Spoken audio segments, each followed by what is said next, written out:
Hello વિદ્યાર્થી બાળ મિત્રો, હવે ચિત્રકામમાં આજનો ટોપિક છે રેખા. હવે રેખા કેટલા પ્રકારની હોય છે? તો રેખા 7 પ્રકારની હોય છે. ઊભી રેખા, આડી રેખા, ત્રાંસી રેખા, તૂટક રેખા, ગુણક રેખા, વમળયુક્ત રેખા અને જાડી પાતળી રેખા. હવે આ રેખાઓની વિસ્તૃત માહિતી જોઈએ તો રેખા અનેક બિંદુઓના જોડાણથી રેખાનું સર્જન થાય છે. રેખાથી આકારનું સર્જન થાય છે. રેખા એ ચિત્રકારની અભિવ્યક્તિનું સાધન છે. રેખાંકન રૂપપ્રદ કલાનું મહત્વનું અંગ હોવાથી રેખાના ગુણધર્મો જાણવા અત્યંત જરૂરી છે.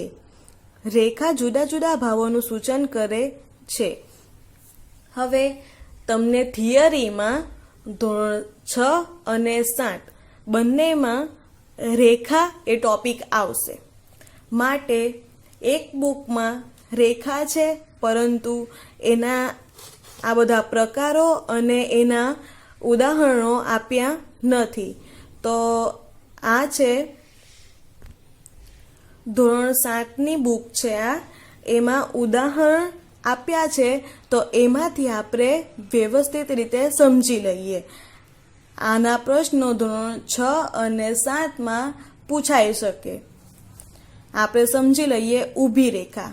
ઊભી રેખા શું દર્શાવે છે? તો સ્થિરતા, અડગતા અને ગતિહીનતા દર્શાવે છે.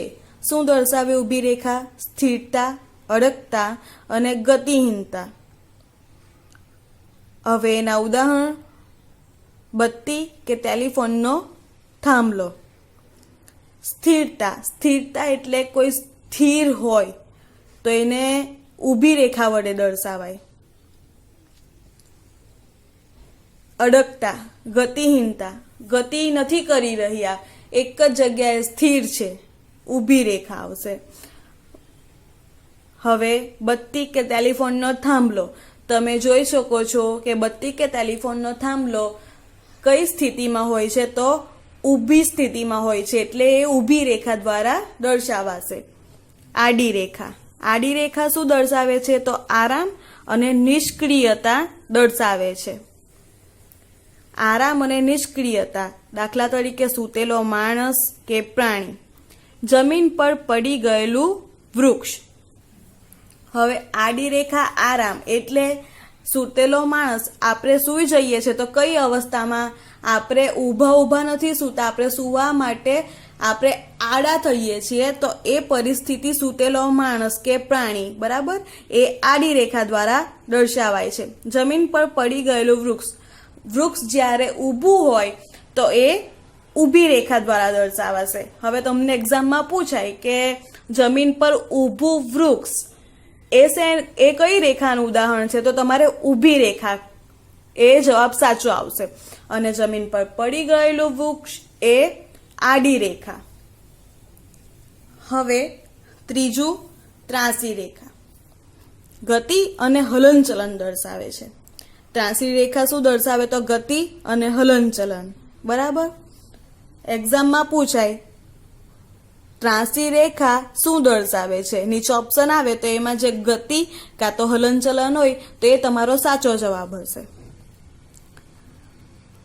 દાખલા તરીકે દોડતું બાળક, ઉડતું પંખી. હવે દોડતું બાળક, આપણે ચિત્ર દોરીએ, બરાબર, ચિત્ર સંયોજન આપણે દોરીએ તો એમાં દોડતું બાળકનું આપણે ચિત્ર દોરવું હોય તો એ કઈ પરિસ્થિતિમાં દોરાશે? ત્રાંસી. ઊભું બાળક હોય તો એ ઊભી રેખા ગણાશે, બરાબર. પણ દોડતું બાળક એટલે બાળક ગતિ કરી રહ્યું છે, તો એ દર્શાવાશે ત્રાંસી રેખા દ્વારા. દોડે છે એટલે એનો પોષણ ત્રાંસો હશે.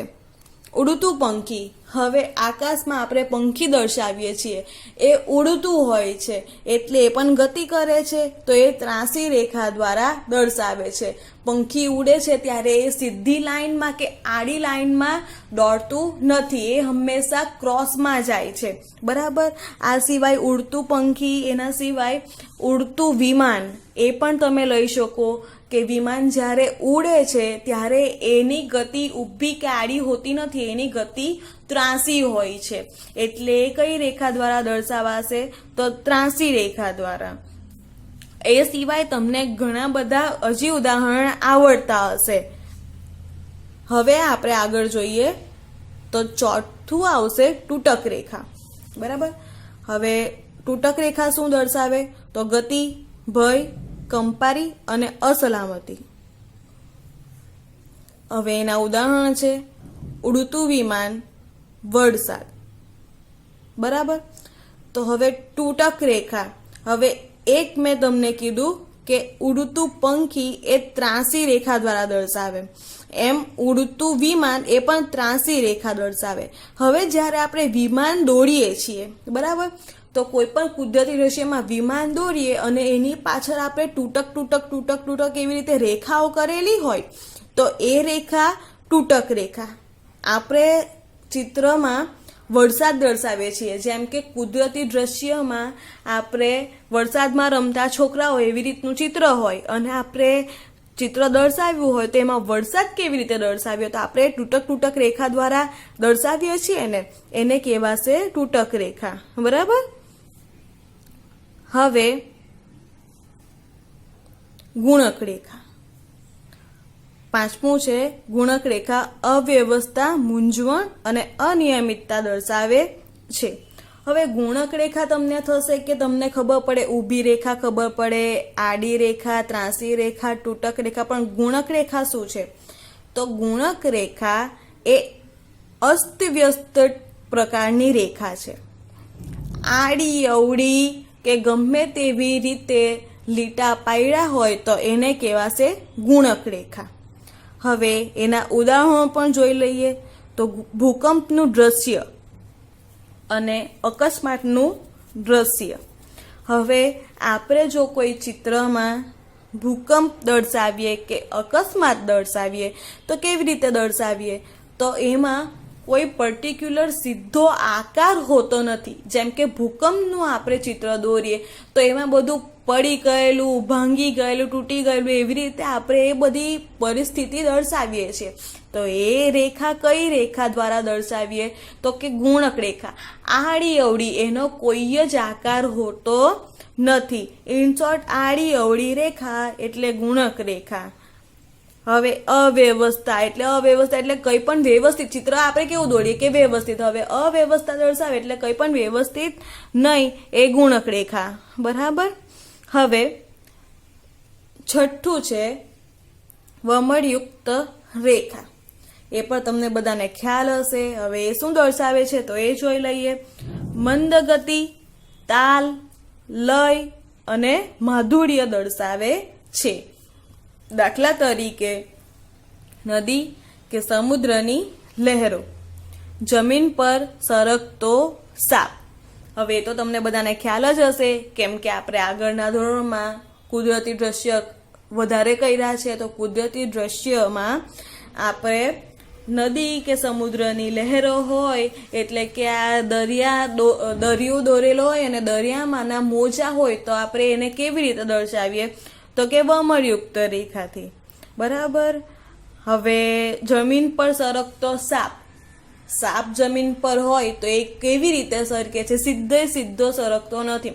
હંમેશા તમારે જોવાનું તો જમીન પર રહેલો સાપ આમ વળાંકવાળું થઈને ચાલે છે, એટલે કે મંદ ગતિ, તાલ, લય, માધુર્ય દર્શાવે છે. અને સમુદ્રની લહેરો કેવી આમ હોય છે, એવી રીતે જ વેવી ટાઈપનું આ જમીન પર સરકતો સાપ હોય છે. એટલે કે એના બે ઉદાહરણો છે, નદી કે સમુદ્રની લહેરો અથવા જમીન પર સરકતો સાપ. આ મોસ્ટ આઈએમપી, આ તો તમારે યાદ રાખવું જ પડશે એક્ઝામ માટે, મોસ્ટ આઈએમપી. હવે સાતમું છે જાડી પાતળી રેખા. જાડી પાતળી રેખા ઘનતા, ઊંડાઈ અને વિવિધતા દર્શાવે છે. હવે આ જાડી પાતળી રેખાના એ શું દર્શાવે છે એ તમારે યાદ રાખવાનું છે. ઘનતા, ઊંડાઈ અને વિવિધતા. હવે એના ઉદાહરણમાં તમને અત્યારના ધોરણમાં એમના કોઈ ઉદાહરણ આપ્યા નથી. તમારે ફક્ત જાડી પાતળી રેખા શું દર્શાવે છે એ જ ઇમ્પોર્ટન્ટ છે. ઠીક છે, તો તમારે આ બધી રેખાઓના કેટલા પ્રકાર છે, એ કઈ રેખા શું દર્શાવે છે અને એના ઉદાહરણો, એટલું એક્ઝામ માટે તૈયાર કરવાનું રહેશે. 1 માર્કના પ્રશ્નમાં આ પૂછાઈ શકે. Thank you.